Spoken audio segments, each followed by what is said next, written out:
Bonjour à toutes et à tous. Aujourd'hui, on va s'attaquer à une question qui semble toute simple. Qu'est-ce que le temps? On va plonger dans son histoire, une histoire fascinante qui nous emmène de la nature à la machine et qui pourrait bien changer notre vision de la réalité.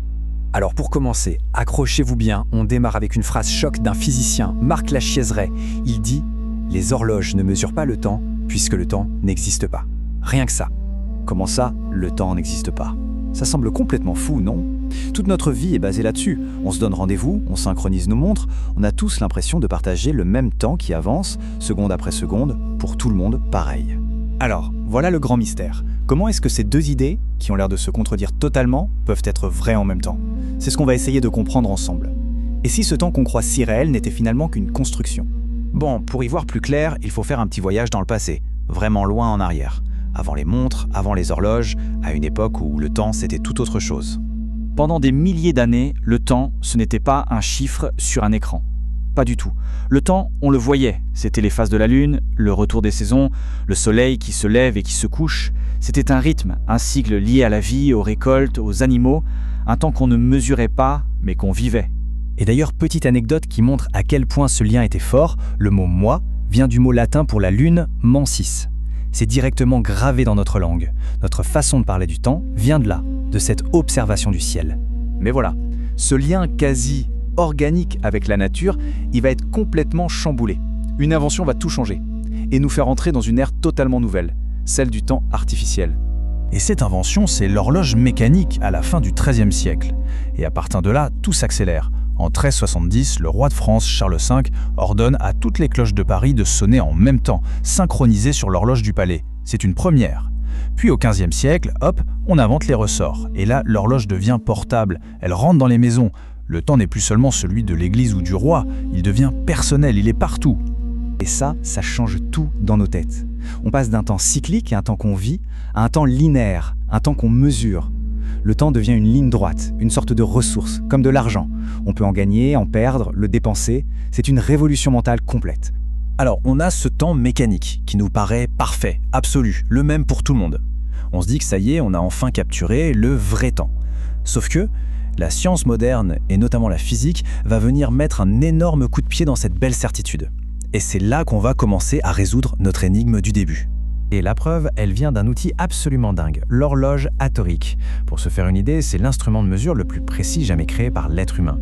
On parle d'une précision telle qu'elle perdrait à peine une seconde sur l'âge de l'univers.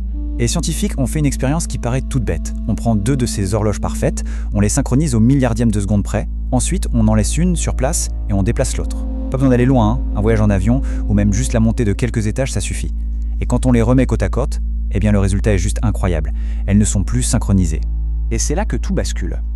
Parce que si le temps était une sorte de grand fleuve universel qui s'écoule de la même manière partout, eh bien ce résultat serait tout simplement impossible. Les horloges devraient rester parfaitement d'accord.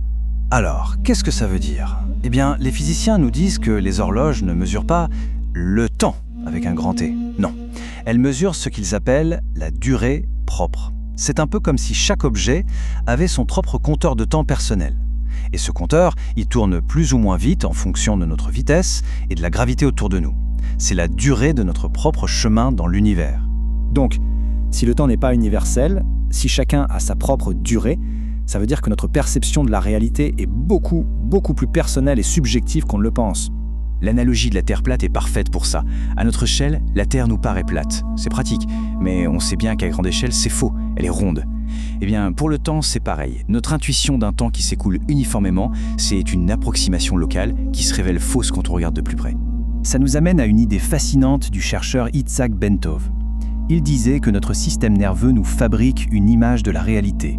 Mais cette image, c'est comme si on regardait le monde par le petit trou d'une serrure. On ne voit qu'un tout petit bout de ce qui existe vraiment. Le truc, c'est que cette fente, ce trou de serrure, il peut s'élargir. Notre conscience évolue. Prenez l'exemple des couleurs. C'est fou, mais dans des textes très anciens comme la Bible, on ne décrit que 4 à 6 couleurs. Aujourd'hui, on en perçoit des millions de nuances. Notre système nerveux a évolué. Et si notre perception du temps était elle aussi en pleine évolution? Ce qui nous amène à une dernière question, peut-être la plus importante de toutes.